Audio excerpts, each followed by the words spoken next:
Hey guys, Brandon here from TeamTopDeck, and today I'm doing my Superheavy Samurai Monster Mash deck profile for the July 2015 ban list. This deck is 40 monsters, no spells or traps, and honestly it works a lot better than you'd think. So right off the bat we have 3 copies of Superheavy Samurai Big Benkei. He's your second main goal for the deck aside from the synchro. He's a 35 defense and allows all your super heavy samurais to attack in defense mode, so he's your main goal. The main way you want to get him out is Giant Rat. What you want to do is set this monster, and when he dies you can immediately special summon Big Benkei because he's 1000 attack. And I find it's really helpful. Even if your opponent doesn't attack it, at least you'll have a bit of a wall, and that's what this deck really does. Another way to get Big Benkei out is Superheavy Samurai Flutist. What this card does is you contribute it to special summon a Superheavy Samurai from your hand, which is instantly Big Benkei.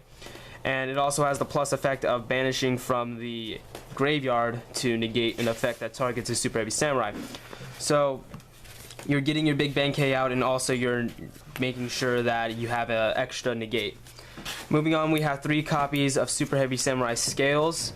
This brings out your level 4s from the graveyard back for synchro material. It's an extra special if your opponent has enough monsters, and overall it's a really good card.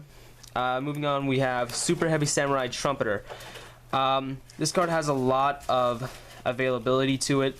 It gives you your synchro plays. You can special it, or special it for a tribute of Big Benkei and special summon it back. It does have the negative effect of only special summoning Super Heavy Samurai monsters for the turn, but overall it's a really good card.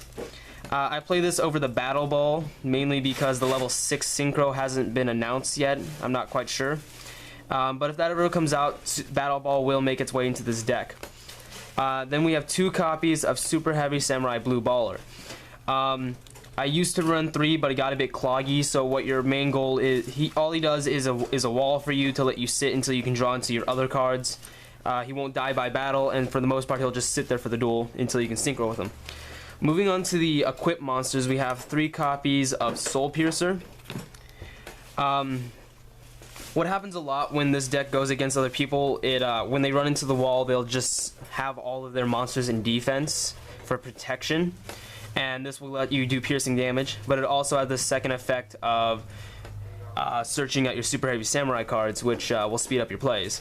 So what you typically can do in this deck is summon any Super Heavy Samurai, equip one of these to it, synchro with the monster that you have on the field, and get the extra search along with your synchro. Then we have 3 copies of Super Heavy Samurai Soul Buster Gauntlet. He really racks up damage, does double of everything. He makes your Big Benkei turn into 7,000 beater. We have 2 copies of Super Heavy Samurai Soul Fire Suit. For the most part, you're not using for its equip effect. You're using it as a hand trap to make sure your samurais don't die. There will be a few moments where you do use his effect to make a level 5. Then we have 2 copies of Super Heavy Samurai Soulbane Cannon. You're using him for his 1000 plus defense, but there will be times where you actually will get his effect off to kill everything. And since you're playing a deck that's heavily in defense, you will have life points higher than your opponents, and you'll survive its effect to blow up everything. 2 copies of Soul Beads. This is another card that I did run 3 of, but it got very cloggy. So running 2 really works. It stops things from dying by effect. Then we have 2 copies of Super Heavy Samurai Big Waterji. I can't pronounce that. He's basically fodder for your Big Benkei or a synchro play, and he's really good. Then we have 2 copies of Super Heavy Samurai Giga Gloves. This lets you reorder the top 5 cards of your deck, and then when you attack directly again, you can reveal the top card. If it's a Super Heavy Samurai, you make the attack 0. And it lets you just know how you predict the next couple turns. Then moving on past the Super Heavy Samurais, we have Gallus the Star Beast. He really pushes for the game and racks up does burn damage quite a lot, and he's really helpful. He gives you some synchro material for a lot of things.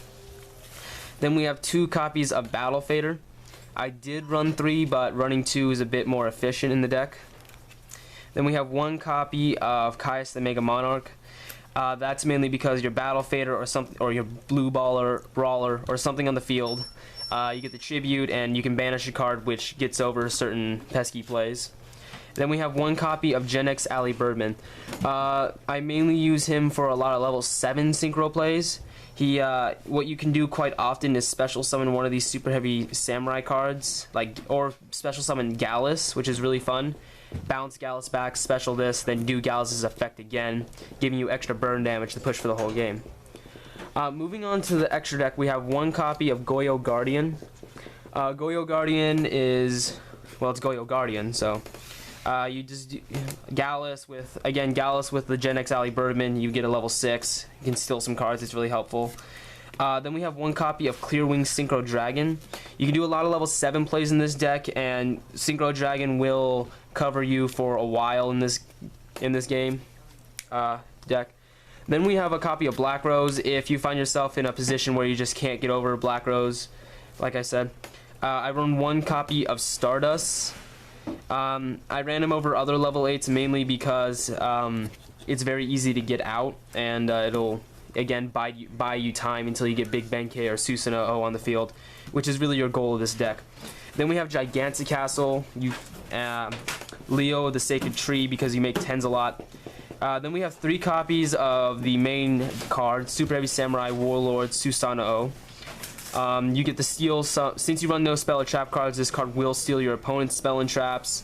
It's a good beater for 38, and overall he really helps with the deck. Then we have 1 copy of Star Eater. You don't pull him out as often as you would think, but this deck makes odd number synchros pretty well. Makes level 9s, level 6s, level 7s. And overall, it just, Star Eater will come out time to time, and again, you can sit on it and wait until you can get your Susanoo back out. And I run 1 copy of Super Dreadnought Rail Cannon Gustav Max. I mainly run this card because Susanoo is a level 10, and from time to time, you will find yourself where your opponent will also have a wall or something like that, and you can Gustav Max for the end of the game. Yeah, that's it for the deck profile, guys. If you have any suggestions, leave it down in the comments. I do know that Fire Hand and Ice Hand is really good in this deck, but as of right now, that is a bit hard to get. Times are rough. As always, leave a like if you guys like the content. Subscribe if you would like to. Check out our Facebook page too. But really, guys, we'd love to hear some suggestions. This is Brandon from TeamTopDeck signing out.